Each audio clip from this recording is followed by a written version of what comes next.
April 2023 is right around the corner, which means one of two things. One, new MMOs are going to be available in some capacity. Alphas, betas, early access. And number two, old, previously shut down MMOs are going to be releasing again, trying to milk players for every cent that they possibly can. I will note right out the gate, I am going to be talking about Blue Protocol in this video. Blue Protocol is holding their final closed beta test within Japan this weekend. And I have direct access to that beta test, meaning that I am going to be streaming this over on Twitch. So I urge you to go ahead and follow me there to watch the stream, to watch Blue Protocol in real time. However, as I will cover later in this video, and I think this is an important part of the video to watch, Bamco have been revoking many players' beta access, so come full release, I might not have access any longer. Does April have anything to look forward to though? That's what we're here today to discuss. With this in mind, if you enjoy staying up to date with what's releasing and more specifically this series, make sure to like the video, leave a comment telling me what MMO you're most looking forward to, subscribe to the channel, and hit that little bell notification. Oh, and make sure to check out the last episode in this series at the end of the video in case you missed something last month. Before we discuss what's releasing this month, allow me to thank our incredible patrons over on Patreon. Your guys' support is why I can make videos like this every month, and I deeply appreciate you all being there for me. Now, let's jump in and see if we can't find something this month to go ahead and waste some time in. NCSoft released Ion Classic in North America back in 2021, and after 2 years have reached an agreement with Gameforge to open their classic version of the game for European players.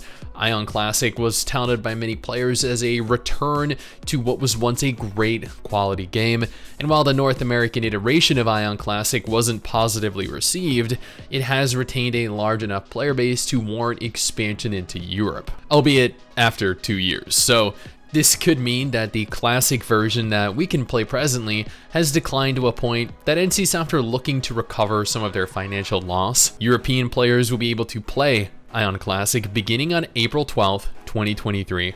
Much like its North American sibling, this server will continue to receive regular updates as it continues to catch up to the current live version that we have access to, which is the version that everyone also happens to hate. I'm curious what NCSoft plan with this. Once Ion reaches a version generally reviled by its community, will they launch another classic server? Will they just rinse and repeat this with a steady, essentially permanent source of income? Because, and I'm not saying that I support this here, but that would nevertheless be the smart move.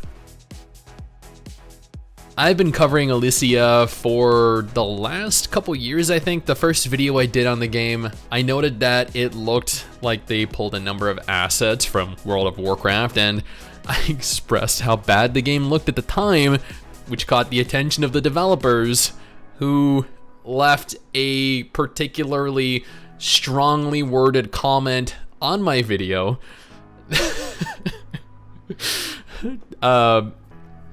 So I'm trying to keep a straight face while I record this part of it. This was a Kickstarter-backed and developed indie MMO. These games are notorious for theft, for plagiarism, and beyond that, failing to ever launch in a playable state. Alicia, back in 2020, managed to accumulate $159,000 in funding, a very small amount that has likely paid for very little over the last 3 years of development. Nevertheless, it turns out Team 21 Studio, the devs behind Alicia, have confirmed that it is finally entering its very first beta test period in April. There were various alpha test periods run in previous years, but since those alpha tests, the devs have rewritten and altered the vast majority of the game code, providing a completely overhauled game. Unfortunately, it is unconfirmed when specifically this beta test will take place in April. All we know is that it will in fact take place within it. They also have yet to elaborate on the type of beta, open or closed, what the max number of participants will be, and how to obtain access, but I'm sure that'll change as we approach a direct date confirmation, or they'll go ahead and leave another strongly worded comment in the comment section below. Maybe giving us all the information we need, I don't know. Bitcraft is an MMO that I know very little about. The devs released a trailer last year, I reacted to that trailer, It was less than a minute in total, I think. It showcased some cute character models, very intriguing setting, but otherwise I'd pretty much written it off as just another indie MMO that will likely go silent for a few years before popping back onto my radar with a test phase of some kind, a scandal where they ran off with players' money, players everywhere were so shocked that this happened, or something equally as dumb. But to my surprise, the devs are actually holding a pre-alpha test, scheduled from March 31st through April 2nd. This takes place over the same period as Blue Protocol's final beta test, so I'm not entirely certain this is a good idea on their part.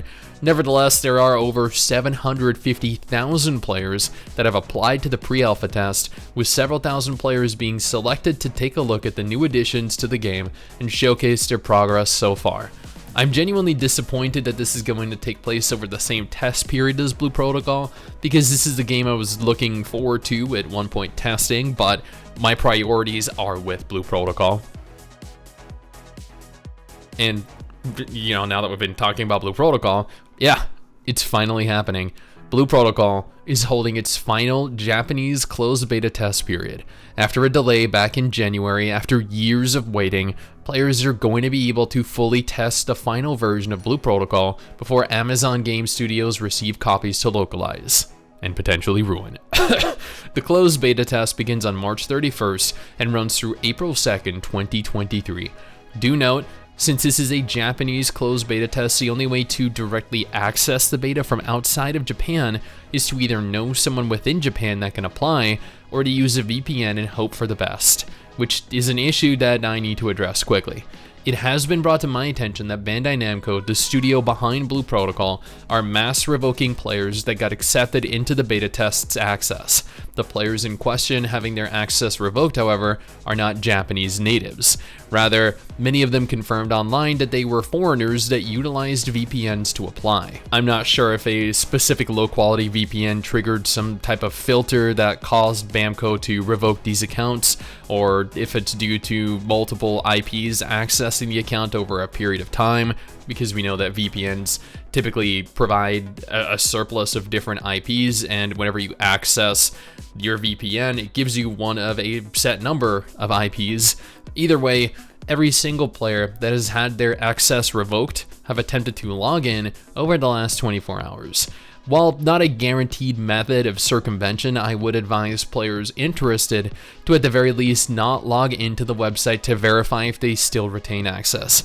That might be yet another trigger. Instead, wait a couple days, log in, and investigate then. If all goes according to plan, I will be streaming Blue Protocol during its test period later this weekend. If my access is revoked, well, that'll suck, but at the end of the day, there will be global beta tests later this year that we can play instead, so it's not a total loss. And that's everything. All of the MMOs slated to release either fully or into some form of test phase this month, at least that I'm aware of. I probably missed one or two, that's bound to happen with more obscure titles. Nevertheless, these are the main games that I have been following. This isn't all there is to look forward to though, because if none of these games look like games that you would be interested in, I urge you to check out one of these two videos on screen right now. I'm sure you'll find something that you enjoy. Trust me, we have a very promising looking year coming.